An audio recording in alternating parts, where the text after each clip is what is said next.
بسم اللہ الرحمن الرحیم۔ السلام علیکم ناظرین، شہید ارشد شریف کے کیس میں ہر کوئی کوشش کر رہا ہے کہ اصل قاتلوں کو بچایا جائے۔ اس کیس میں اتنا بگاڑ پیدا کیا جائے کہ اصل قاتل بچ نکلے۔ پہلے کامران شاہ صاحب کی رپورٹ جھوٹی نکلی اور اب ایک اور صحافی ARY کا اقرار الحسن CID آفیسر بن کر میدان میں آ گیا، اور ایسے لگتا ہے جیسے یہ کسی سیکرٹ ایجنسی کا اصل ہیرو یہی ہے۔ جناب اقرار الحسن صاحب کینیا میں اس وقوع پر پہنچتے ہیں اور اسے جاتے ہی وہاں سے خالی شیل مل جاتے ہیں۔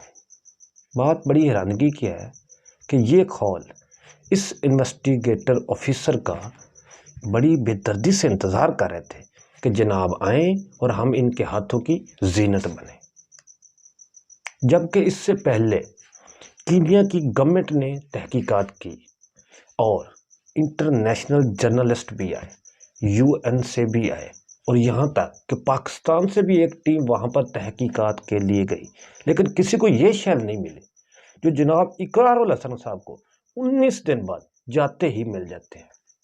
حیرانگی کی بات ہے کہ یہ جو شیل جناب اقرار الحسن صاحب کو ملے ہیں، جو اس نے اپنے ننگے ہاتھوں پر اٹھائے ہوئے تھے، اور پائی اپنے ٹرینر سے اچھی طرح ٹریننگ تو لے لیتے کہ یہ جو شیل ہے وہ خالی ننگے ہاتھوں پر نہیں اٹھائے جاتے، اس سے پہلے گلوز پہنے جاتے ہیں، کم از کم ٹریننگ اچھی لے لیتے تو ہمیں کم از کم کچھ نہ کچھ تو ہمیں بھی پتہ چلتا کہ جناب یہ جو انویسٹیگیٹ کر رہے ہیں اس میں کچھ سچائی ہے۔ اب تو ہر آدمی کو لگ رہا ہے کہ آپ جھوٹے آدمی ہو۔ جناب اقرار الحسن صاحب یہ کوئی مینار پاکستان والی بی بی نہیں ہے جس کے سر پر ہاتھ رکھ کر آپ نے اپنی رینکنگ بڑھانے کے لیے ایک پلانٹڈ ویڈیو بنائی تھی۔ یہ شہید ارشد بھائی کا کیس ہے۔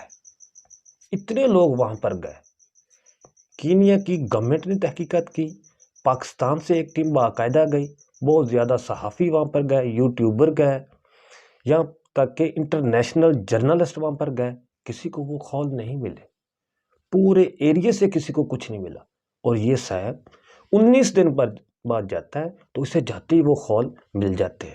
ایسے لگتا ہے جیسے وہ جو شیل ہیں انہوں نے جناب اقرار الحسن صاحب کو کال کی کہ آئیں، ہم آپ کا بے دردی سے انتظار کر رہے ہیں، آئیں اور ہمیں اپنے ننگے ہاتھوں میں سجائیں۔ اقرار الحسن بھائی، یہ شہید ارشد شریف آپ کا بھائی تھا، آپ کا کولیگ تھا، کچھ تو خیال کریں۔ اپنے ہی بھائی کو کہ کیس کو خراب کرنے کے لیے لگے ہوئے ہیں۔ پہلے شاہد بھائی نے بھی یہی ڈرامہ رچایا، اب آپ شروع ہو گئے۔ یہی وجہ ہے، آپ جیسے لوگوں کی وجہ کر کے آج سبھی لوگ یہ بات کہنے پر مجبور ہیں کہ اس ریاست میں کسی کو انصاف ملنا ناممکن ہے۔ اب تک کے لیے اتنے، اپنے میزبان کو اجازت دیں۔